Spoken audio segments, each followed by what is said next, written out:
Salam əziz altıncılar. 5-ci mövzunu sizə izah eləyəcəm. Qabaqcadan deyim ki, 5-ci mövzu 3 hissədən ibarətdir. Burada Babil, Aşur, daha sonra isə bu dövlətlərin mədəniyyəti tədris olunur. Babili artıq sizə izah eləmişəm. Digər 2 hissəni isə bu videoda izah eləyəcəm. Sona qədər baxın ki, dərsi tam mənimsəyə biləsiniz. Bunu artıq hamınız bilirsiniz. İki çay arası, Dəcə və Fərat çaylarının arası. Mesopotamiya. Mesopotamiyada eramızdan əvvəl 4-cü, 3-cü minilliklərdə başqa şəhər dövlətləri var idi. Ur, Uruk, Kiş, Eredu və s. Eramızdan əvvəl 2-ci minillikdə isə Mesopotamiyada 2 dövlət, Aşur, digər adı Assuriya və Babil dövlətini öyrənirik. Aşur haqqında danışaq. Dəcə çayı sahilində, baxın, Dəcə çayı sahilində Aşur şəhəri salınmışdı. Bu şəhər Tanrının şərəfinə belə adlanırdı. Əvvəl kiçik bir ticarət şəhəri idi, daha sonra isə güclənib şəhər dövlətinə çevrilmişdi. Aşur şəhər dövlətinin ilk yüksəlişi eramızdan əvvəl 2-ci minilliyin ortalarında baş vermişdi. Eramızdan əvvəl 8-ci yüzillikdə isə orduda olunan dəyişiklikdən sonra dövlət daha da güclənmişdi. Görək nə dəyişiklik eləyiblər. Demək, döyüş arabaları süvari atlarla əvəz olunub. Belə deyək, süvari atlı hissələrlə əvəz olunub. Süvari nədir? Süvari ilə atlı deməkdir də. Biri var piyada qoşun, biri var atlı qoşun. Buna süvari deyirlər. Qoşundan öndə gedən kəşfiyyat dəstələri, ilk dəfə mühəndis qoşun hissələri və rabitə bölmələri yaradıldı. Ordudakı əsas dəyişikliyi isə ordunun ancaq peşəkar döyüşçülərdən ibarət olunması idi. Hətta Aşur ordusunda döyüşən döyüşçülərin dəmirdən hazırlanan silahları da var idi. Güclü peşəkar ordu yaradandan sonra Aşur 2 çay arasını tamamilə özünə tabe etdi. Lap yaxşı, buranı tabe etdi. Bundan sonra isə Ön Asiyanın digər ərazilərinə hücumlara başladı. Aşur hökmdarları, baxın, Aralıq dənizinin sahillərinə qədər genişləndirdilər ölkəni. Vaxtilə Misir fironlarının tutduğu Fələstin, Suriya, Finikiya, indi isə Aşurlar tərəfindən tutulub. Hətta onlar Misir və Urartu üzərində də qələbələr qazanmışdılar. Urartu, baxın, əsas onların rəqibləri idi. Eramızdan əvvəl 8-7-ci əsrin əvvəllərinə qədər Aşur Ön Asiyanın ən güclü dövləti hesab olunurdu. Fikir verdiniz, mən 7-ci əsrin əvvəllərinə qədər dedim.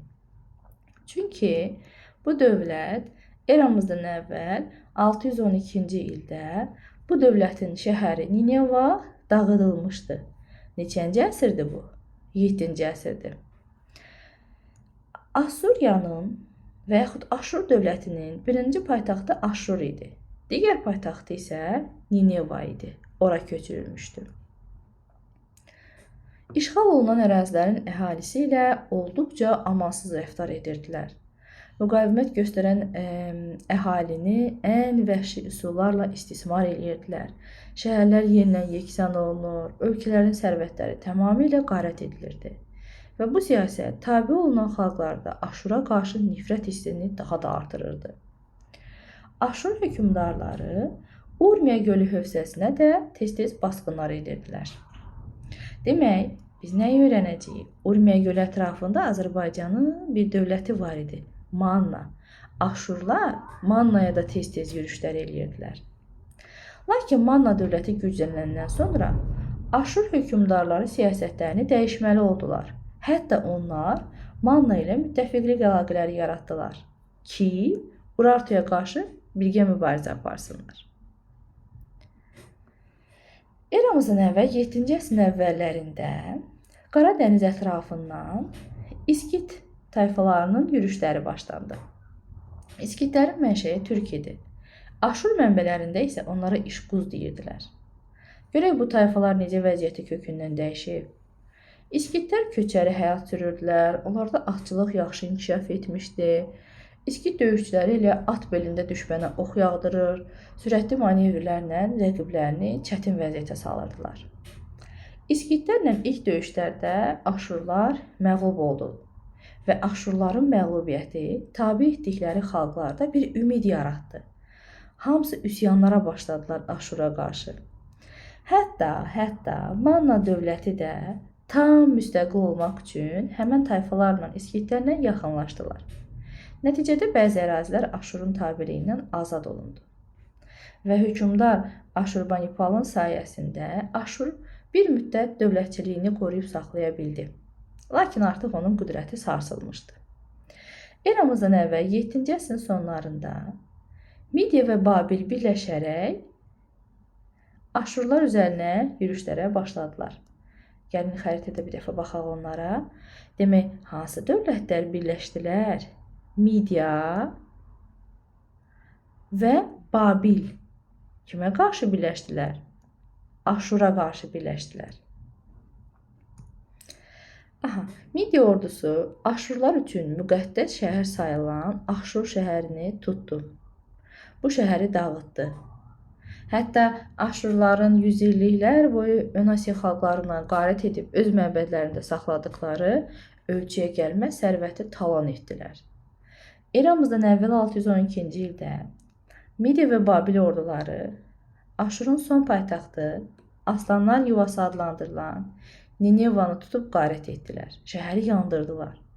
Hətta Aşur hökmdarı özünü sarayın alovları içinə ataraq öldürdü. Yüzillər boyu başqa xalqlara məhrumiyyətlər yaşatmış, zülmə məruz qoymuş dövlət özü də süqut etdi və onun ərazisi qaliblər arasında bölündü. Baxın, bu gələcəkdə isə summativ sual ola bilər. Aşura hansı müttəfiqlər son qoydu? Midiya və Babil. Baxın, belə bir mənbə var. Aşur şahı, sənin dindarların yatıb, döyüşçülərin yıxılıb, sənin xalqın dağlara səpələnib. Onları bir araya gətirə bilən yoxdur. Sənin haqqında eşidənlər əl çalıb alqışlayır. Çünki sənin daim olan zülmünü kim görməyib ki? Maraqlıdır. İndi isə uşaqlar hər iki dövlətin mədəniyyətindən danışacağam. Babil və Aşur mədəniyyətindən. Artıq Aşur, Babil saraylarını, kitabda şəkilləri vərəqləyə özünüz də görürsünüz. Bu Babil və Aşur xalqları Şumer mədəniyyətinin davamçıları hesab olunurlar. Yəni onlar Şumerlərdən qalma zəngin mədəniyyəti mənimsəyib daha da təkmilləşdiriblər. Şumerlərin vaxtı ilə kəşf etdiyi mixi yazı bu xalqların da əsas yazısı idi. Babil astronomları ay ili təqvimini təkmilləşdirə bilmişdilər. Aşur və Babillər də öz tanrılarına zikkuratlar ucaldırdılar. Bu şəkil çox maraqlıdır. Baxın, altda mənası da yazılıb. Oxla vurulduğu üçün pəncələri iflic olan və sürünən aslanın son nəriltisi. Yəni, o dövrün sənətkarları bunu qaya üstündə təsvir eləyə biliblər.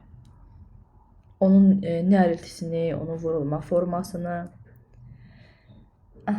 Aşur və Babillərin əsas yenilikləri rəssamlıq və heykəltaraşlıq idi. Minilliklər ərzində torpağın altında qalmış Aşur şəhərləri arxeoloji qazıntılar nəticəsində işıq üzü gördü. Alimlər heyrətə gəlmişdilər ki, Aşur saraylarında necə qabarıq divar təsvirləri var, necə bədii baxımdan zövqlüdür, təbiidir. Yəni arxeoloqlar heyran qalmışdılar.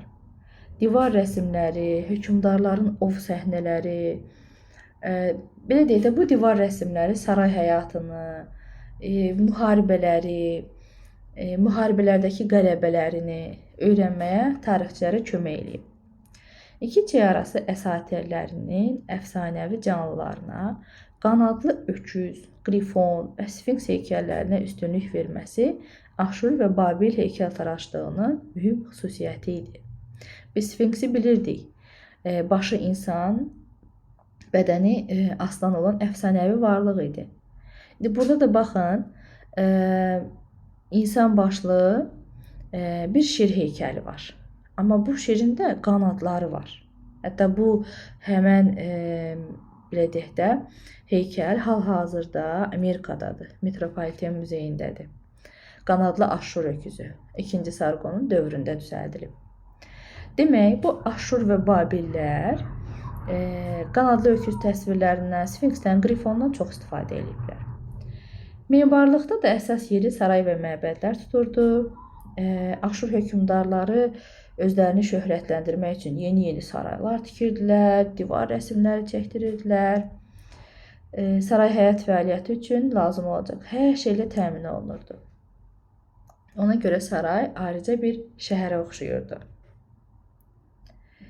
Babil qülləsi haqqında rəvayəti, Babil 2-cində demişdim, bir dəfə də oxuyum sizə. Rəvayətə görə dünyanı su basandan sonra insanlar hamısı eyni dildə danışır. Bir gün insanlar tanrıların yanına qalxa bilmək üçün hündür bina tikmək istəyirlər. Binanın bir hissəsini tikəndən sonra tanrılar bu haqda eşidir və bu qərardan xoşları gəlmirlər. Tikintidə işləyən insanların dillərini dəyişdirib müxtəlif edirlər. Səhəri gün tikintidə çalışan insanlar bir-birini anlaya bilmirlər. Divar hörən ayrı dildə danışır, kərpic kəsən ayrı dildə danışır. Buna görə də ustalar dalaşıb çıxıb gedirlər və qüllə yarımçıq qalır. Bu da bir əfsanədir, rəvayətdir. Dünyanın ən qədim kitabxanası Aşurbanipal. Aşurun sonuncu qüdrətli hökmdarı Aşurbanipal öz dövrünün ən savadlı adamlarından biri idi. O, əvvəlki hökmdarlardan fərqli olaraq elmə, mədəniyyətə bağlı insan idi. O, iki çay arasında yaranan ədəbi abidələri, şeir, nağıl, əfsanə və rəvayətləri toplamağa çalışırdı. Buna görə iki çay arasının hər tərəfinə yüzlərlə mirzə göndərirdi, yəni yazıb oxumağı bacaran adam ki, bütün mövcud olan ədəbiyyat nümunələrinin üzünü köçürsünlər, saraya gətirsinlər. Aşurbanipal hətta özü də bu yazıların üzünün köçürülməsində iştirak edirdi. Onun səyləri nəticəsində 30.000 gil kitabədən ibarət kitabxana yaradılmışdı. Nineva düşmənlər tərəfindən dağıdılıb yandırılsa da, Aşurbanipalın kitabları salamat qalmışdı. Aşurbanipalın sayəsində biz bugün qədim Şumer əfsanə, hekayələri, Babillərin, Aşurların, tarixi, əsatirləri haqqında məlumat əldə edə bilirik. Demək, dünyanın ilk qədim kitabxanasını Aşurbanipal yaratmışdı. Baxın, bu da Aşurbanipalın kitabxanasında tapılmış yazılı bir gil lövhədir. Hal-hazırda da Britaniya muzeyindədir. Lakin 2015-ci ildə bir tarixi hadisəyə görə Aşur mədəniyyətinin bir qismi məhv edildi. Bunu sizə tapşırıq kimi verirəm. Görək niyə məhv olundu Aşur mədəniyyətinin bir hissəsi? Nə qədəri məhv olundu? Necə bu prosesi dayandırdılar? Bu haqda ev tapşırığı olaraq sizə araşdırma verirəm. Uşaqlar, ümid edirəm ki, dərsi tam mənimsədiniz. Nəsə sualınız olsa, rəylərdə yaza bilərsiniz.